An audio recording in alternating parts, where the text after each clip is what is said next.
Hello, it's Mercury Day and Venus Hour, and this is Selene's Gateway, Horoscopes from the Moon. Today we're going to be talking about the full moon in Tropical Scorpio, the annual lunation cycle it's part of, and the constellation it's going to be appearing in. I'm also going to read what I wrote about the tarot card I pulled from the almanac when I wrote it during Pisces season. First, though, let's settle in with the invocation of gratitude. So if you can, get settled in your seat and take a few breaths while I read the invocation of gratitude. We start with the land beneath our feet. We give gratitude to the land for supporting us all of our lives, for being the foundation that upholds us and the places that we gather under, for being the soil that nurtures all life. We recognize her, Mother Earth, as Gaia, mother to all and birther and nurturer of all. It is through her gifts that we are blessed with these bodies that contain our spirit. Also, that all of life is grateful to her, and she gives life to all without a demand of price or return. May we give as she gives. With the land, we recognize those that were here before us and were displaced by colonizing authorities. We recognize the Sayus, Umatilla, Walla Walla, and the Confederate tribes of Warm Springs, who thrived for time immemorial. We would like to see a just world where these lands are returned to their traditional relatives. We give gratitude to the water that nurtures us and gives us strength. We have deep gratitude for its clean properties, and we believe it is our responsibility to help ensure that clean water remains available for all, including our plant and animal relatives, for the present and the future. We give gratitude to all the plants. They provide us and many more with food and shelter. We thank them for their willingness to offer healing. And when we are sick, we are grateful that we still have people who know how to commune with the plants and make medicine with our plant relatives. And we give gratitude to the animals. We are humbled when they give up their lives to be food and clothing for us. We hope to see a restoration of the relationships with both the plant and animal communities, that we can return to balance and harmony. We give gratitude to the air for providing us with breath and lift. We are grateful to the spirit of breath and wind for carrying our words, our prayers, and our laughter on its back. We give gratitude to the sun for providing us with light and warmth. We have gratitude that the balance of power shared between Gaia and Helios can be felt through the seasons, a reminder that all things need rest as well as growth. May we also give and share our light with such wisdom. And we give gratitude to the stars for guiding us. We believe that as we shed and return our bodies to Gaia, our souls return to the heavens, that the heavens contain our ancestors, and that through their light provide us with wisdom, comfort, and guidance. They taught some of us the rhythm of the seasons and how to navigate across the seas and skies. And we give gratitude to the five wandering stars, the wild sheep of Babylon, and the grahas of India. We thank them for holding, warning, and teaching us through their spheres of finality, mercy, conflict, love, and ingenuity. We give gratitude to Selene. She maintains the waxing and waning of the great ocean, as well as the generation and corruption of our lives. She softens the harsh rays and has taught many of us the rhythm of the plant and animal communities. She is the teacher of astrology and the midwife of all who are born. May we bring comfort and guidance as she does. And so it is.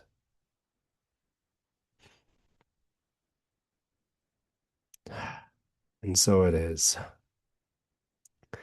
So I noticed leading up to the full moon that there was a lot of intense feelings and anxiety drifting around it. I think it's important to recognize that there are three types of moon cycles. There's the monthly cycle that most of us recognize that flows from one new moon till the next. Then there's the annual cycle, which may not be as apparent in contemporary awareness, where the moon is tracked through its growth from one new moon point and then the relating aspects and cycles from the sun back to the moon at that point. And then we have the longer metonic cycle of the sun and moon relationship, which is a 19-year cycle where you can find these aspects between the sun and moon repeated at the exact same point every 19 years. So today I'm going to focus on the annual cycle of the moon because I think it's the energy current that I'm seeing around this full moon. The cycle starts with the dark moon, when the sun and moon come together in a conjunction, often called a new moon, but to most pre-modern cultures, new moons had to do with first sighting and visibility of the moon. But I digress. The conjunction degree and minute becomes the marker for the year up until the next dark moon in that same sign. So then, as the sun continues along its path for the year, every time the moon makes an aspect to the sun from that point, its light has grown. As with most things in astrologies, the angles or the squares and opposition points are the loudest. This moon cycle is significant in that way. There's intense energy associated with the degrees that this cycle is connected to. First of all, the dark moon was a very rare conjunction in Scorpio this year of the sun, moon, and Mercury retrograde, all within the same degree of each other. At the end of Scorpio, while Venus was also co-present. This was at 28 degrees and 11 minutes, which becomes our marker for the cycle as we move forward. Natalia Alas of Orphic Astrology invited me onto their YouTube to talk about how rare this conjunction was, and it's so rare that it goes all the way back to 1482 was the last time it had occurred in this way. I have a link to that video in the description below.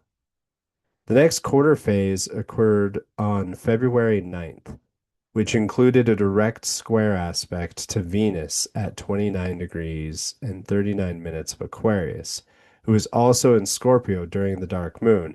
Now, my favorite moment of this day was the Super Bowl halftime show with Bad Bunny, and I thought that was pretty epic and awesome. But the undercurrent is that during the dark moon in November 20th, the Epstein Transparency Law was signed. Then, on this February 9th date, with the sun now in the square position to the moon at 28 degrees and 11 minutes of Scorpio, the DOJ allowed Congress unredacted access to the files. Shortly after that square, the solar eclipse occurred at February 17th at 28 degrees and 49 minutes of Aquarius. So all of this energy has been built into the light of this moon as it's culminating today and will rise. We'll also be watching the moon reach that degree tomorrow and see if we find more resonation with it. Also leading into the full moon in Sagittarius next month, which alone has its own special signature, but we'll be watching and feeling the intensity of this signature and the news that may surround it.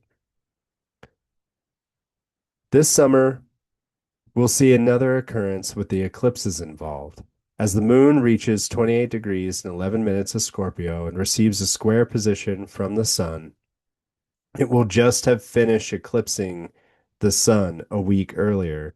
And on this day, August 19th, 2026, Mercury will be burning up in the sun's rays as well. The Scorpio moon cycle then comes to a close and renewal on November 9th at 16 degrees and 52 minutes of Scorpio, with a retrograde Mercury nearby and Venus retrograde and conjoin the fixed star Spica in tropical Libra. The cycle is going to continue to show breakthroughs in communication, tensions around relationships, and the ongoing conversation that needs to be happening around men being held accountable for their actions, especially in the topic of sexual assault. On Tuesday, the Parliament in the EU has adopted a yes means yes policy, making consent the primary focus of legal discussion around sexual assault. Many cases revolve around whether or not a person had specifically said no, where now the legal standard moves to the opposite direction, making this full moon still connected with these themes. So that's the lunar cycle from an annual perspective. And we'll be watching that cycle, especially just after the eclipse in Leo. Next, I'd like to read what I wrote about the constellation that the moon is rising in and the tarot card I pulled for it when I wrote the almanac back in Pisces season. When the moon arises on the full moon, it's going to rise in the southern claw of Libra. The southern claw signifies the lesser of the two scales, financial depressions, and more of a releasing energy.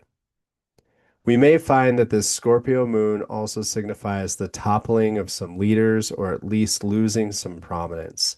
The Babylonians hoped that if war had broken out, that Saturn would be with the scales to mark victory for the king.